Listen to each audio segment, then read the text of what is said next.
Hello students, welcome to my channel Biology World. So today we are going to start a chapter from class 11 NCERT, that is Living World. So let's get started.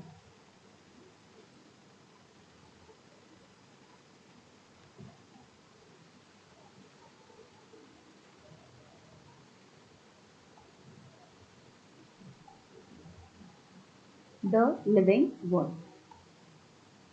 अब ये जो chapter है, ये chapter हमें हमारे आसपास जितने भी लिविंग ऑर्गेनिजम्स होते हैं उनके बारे में इंफॉर्मेशन देगा।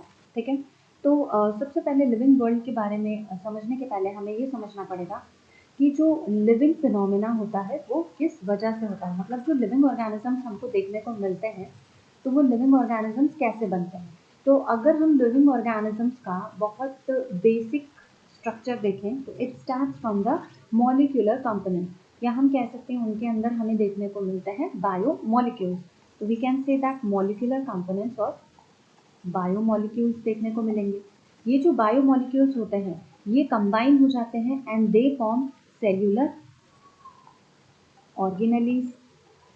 ठीक है, तो ये जो बायो मॉलिक्यूल्स है ये कंबाइन होकर बनाते हैं हमारे सेल्यूलर ऑर्गेनेलीज, और सेल्यूलर ऑर्गेनेलीज जब ज्वाइन हो जाते हैं तो ये बनाते हैं सेल्स, एंड सेल्स के कॉम्बिनेशन से बनता है टिश्यू।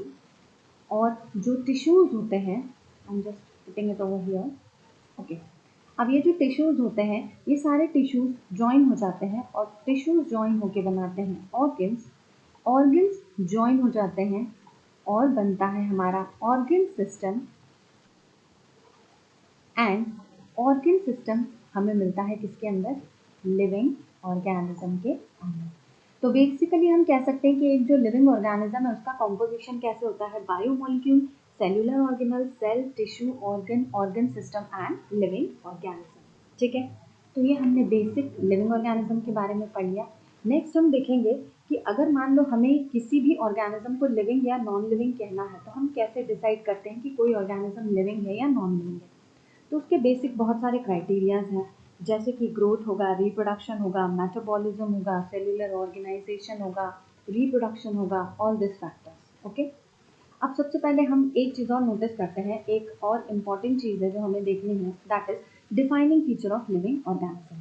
अब ये क्या होता है, तो हम देखेंगे डिफाइनिंग फीचर, हम देखेंगे defining feature of living organism. तो लिविंग ऑर्गेनिज्म के डिफाइनिंग फीचर क्या होते हैं। लिविंग ऑर्गेनिज्म के डिफाइनिंग फीचर का मतलब होता है ऐसे फीचर्स जो लिविंग ऑर्गेनिज्म के अंदर प्रेजेंट होना ही चाहिए। अगर कोई ऑर्गेनिज्म लिविंग है तो उसके पास ये फीचर्स होना कंपल्शन है। तो इस फीचर्स को हम बोलेंगे डिफाइनिंग फीचर।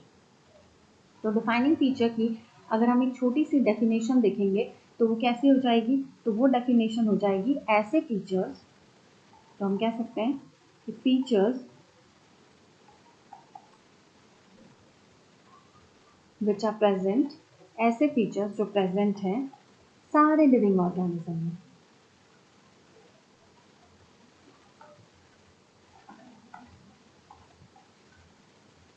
ठीक है, तो डिफाइनिंग फीचर का मतलब क्या हो जाएगा, ऐसे फीचर्स जो सारे लिविंग ऑर्गेनिज्म में प्रेजेंट होंगे उनको हम डिफाइनिंग फीचर बोल देंगे। ठीक है, अब अगर अपन बात करते हैं कैरेक्टरिस्टिक्स ऑफ लिविंग ऑर्गेनिज्म, तो हम देखें कि लिविंग ऑर्गेनिज्म को डिफाइन करने वाले कौन कौन से कैरेक्टरिस्टिक हैं। तो लिविंग ऑर्गेनिज्म को डिफाइन करने वाले कैरेक्टरिस्टिक को हम देखेंगे, तो हम देखेंगे कैरेक्टरिस्टिक्स, तो हम देखेंगे कैरेक्टरिस्टिक्स ऑफ लिविंग ऑर्गेनिज्म।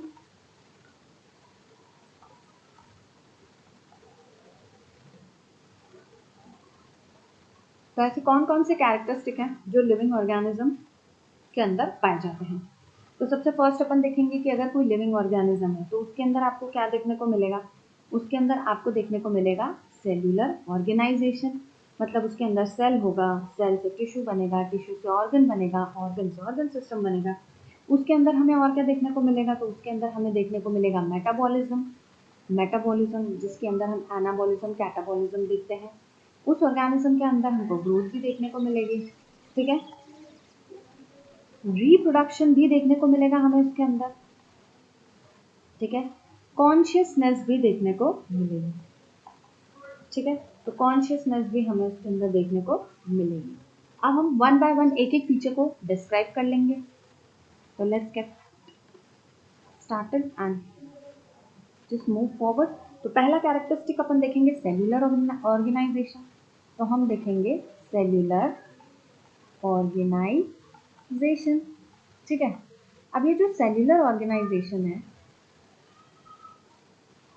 ठीक, सेल्यूलर ऑर्गेनाइजेशन है, सबसे पहले हम देखेंगे कि ये डिफाइनिंग फीचर है कि नहीं है। तो सबसे पहला स्टेटमेंट कि ये डिफाइनिंग फीचर है, तो इसे हम लिख देंगे कि it is a defining feature,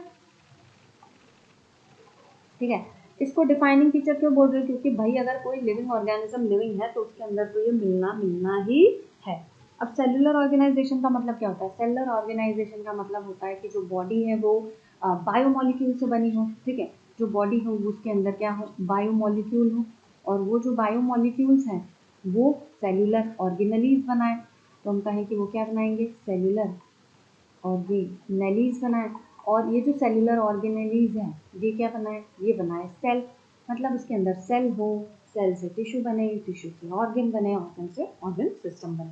तो ये हो गया हमारा सेलुलर ऑर्गेनाइजेशन। नेक्स्ट अपन बात करते हैं, ठीक है, नेक्स्ट अपन बात करेंगे मेटाबॉलिज्म की। तो नेक्स्ट जो हमारा डिफाइनिंग फीचर है, फर्स्ट होगा हमारा सेलुलर ऑर्गेनाइजेशन, नेक्स्ट अपन बात कर लेंगे मेटाबॉलिज्म की,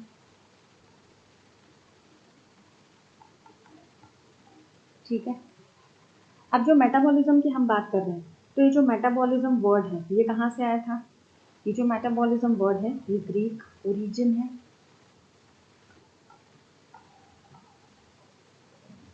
this word is Greek origin, और इसका मतलब क्या होता है? इसका मतलब होता है मेटाबॉलिक,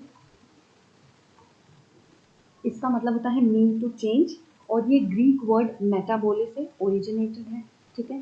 तो ये हो गया हमारा मेटाबॉलिज्म। अब मेटाबॉलिज्म होता क्या है? तो सबसे पहले तो अपन ये देख लेते हैं कि जो मेटाबॉलिज्म है वो डिफाइनिंग फीचर है कि नहीं, ठीक है। तो वो लिविंग ऑर्गेनिज्म का डिफाइनिंग फीचर है कि नहीं, तो ये भी है।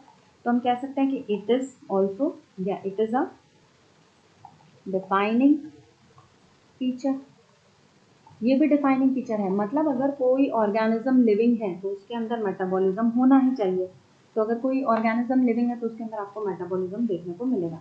अब अगर मेटाबॉलिज्म की बात करें तो मेटाबॉलिज्म क्या होता है? तो मेटाबॉलिज्म की अपन यहाँ पे डेफिनेशन देख लेते हैं। तो मेटाबॉलिज्म का मतलब होता है कि ये क्या है? ये है सम total of all reaction which is occurring in the body. Body के अंदर जितनी भी रिएक्शंस हो रही हैं उसका जो सम टोटल होता है that is known as metabolism. तो मेटाबॉलिज्म हम किसको बोल सकते हैं? Sum total of all reaction occurring in our body. तो हमारी बॉडी में जितनी भी रिएक्शंस हो रही हैं उसका सम टोटल हम इसको कह देंगे, ठीक है। अब जो हमारा मेटाबॉलिज्म होता है उसको हम दो कैटेगरी में डिवाइड कर सकते हैं।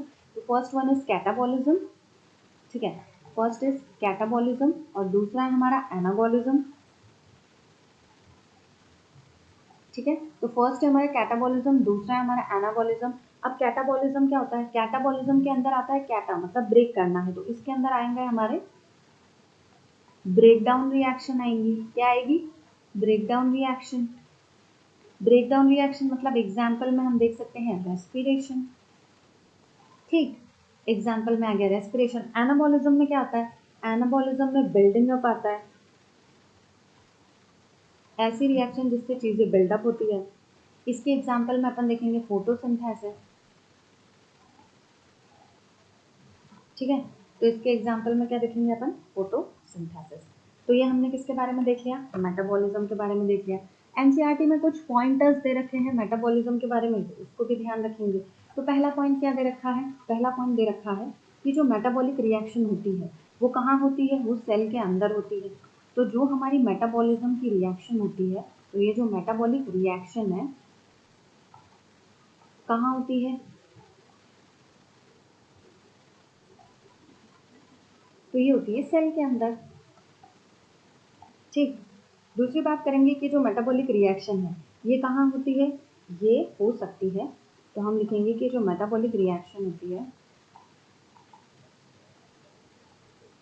मेटाबॉलिक रिएक्शन ये सेल के अंदर तो होती है पर सेल के बाहर भी हो सकती है। तो अगर ये सेल के बाहर हो रही है, ठीक है, मतलब ये सेल के बाहर कहाँ होगी, तो सेल के बाहर इसको कराना पड़ेगा हमें लैब में, तो लैब के लिए हम वर्ड यूज करते हैं इन विट्रो। तो मेटाबॉलिक रिएक्शन जो लैब में होगी मतलब इन विट्रो होगी, इन विट्रो होगी। अगर इन विट्रो हो रही है मतलब वो कहाँ हो रही है, सेल फ्री मीडियम में हो रही है। कहाँ हो रही है, सेल फ्री मीडियम। लैब में हो रही है मतलब सेल के अंदर तो नहीं हो रही है ना, तो सेल फ्री मीडियम में हो रही है। इसको अपन क्या कह सकते हैं, तो इसको अपन कह सकते हैं लिविंग रिएक्शन। क्या कहेंगे इसको, इसको हम कह सकते हैं कि ये क्या है, ये है एक लिविंग रिएक्शन। ठीक है, तो ये लिविंग रिएक्शन हो रही है पर ये लिविंग सिस्टम के अंदर नहीं हो रही है। ठीक, तो ये क्या हो रहा है, लिविंग सिस्टम के अंदर नहीं हो रही है, बाहर हो रही है, लैब में हो रही है, तो इसको लिविंग रिएक्शन बोल सकते हैं, पर ये लिविंग सिस्टम के अंदर नहीं हो रही है। तो मेटाबॉलिज्म कहाँ होता है, सेल के अंदर होता है। मेटाबॉलिक रिएक्शन हम सेल के बाहर भी करा सकते हैं, मतलब एक ह्यूमन या एनिमल या प्लांट बॉडी के बाहर भी एक सेल में करवा सकते हैं, सॉरी सेल फ्री मीडियम में करवा सकते हैं in lab, that is in vitro, but उसको हम लिविंग रिएक्शन बोलेंगे जो कि एक लिविंग सिस्टम में नहीं हो रही है। ठीक है, आगे बढ़ते हैं, हम अपन देखेंगे ग्रोथ के बारे में। ठीक है, तो जो अगला कैरेक्टरिस्टिक ऑफ लिविंग ऑर्गेनिज्म है दैट इज ग्रोथ। तो हम ग्रोथ को देखेंगे, तो चलो हम ग्रोथ को देखते हैं। अब ग्रोथ के अंदर देखेंगे कि जो ग्रोथ है इसको अगर हम ओवरऑल ग्रोथ को लेके चलते हैं तो it is not a defining feature. ठीक है, तो ये क्या हो जाएगा, it is not a defining feature. तो ये डिफाइनिंग फीचर नहीं है। ठीक है, अब ग्रोथ की बात करते हैं, तो जो हमारा ग्रोथ होता है, थोड़ा इसको इधर ब्यूटीफाई कर लेते हैं। अरे यार तो पूरा यूज हो गया, कोई दिक्कत नहीं, चलो again will write it down. Okay, so here we are talking about growth. तो हम ग्रोथ के बारे में देखेंगे कि जो ग्रोथ है ये डिफाइनिंग फीचर नहीं है। अभी क्यों नहीं है ये अभी देखेंगे। ठीक है, तो it is not a defining feature, ये डिफाइनिंग फीचर नहीं है। क्यों नहीं है ये भी हम देखेंगे।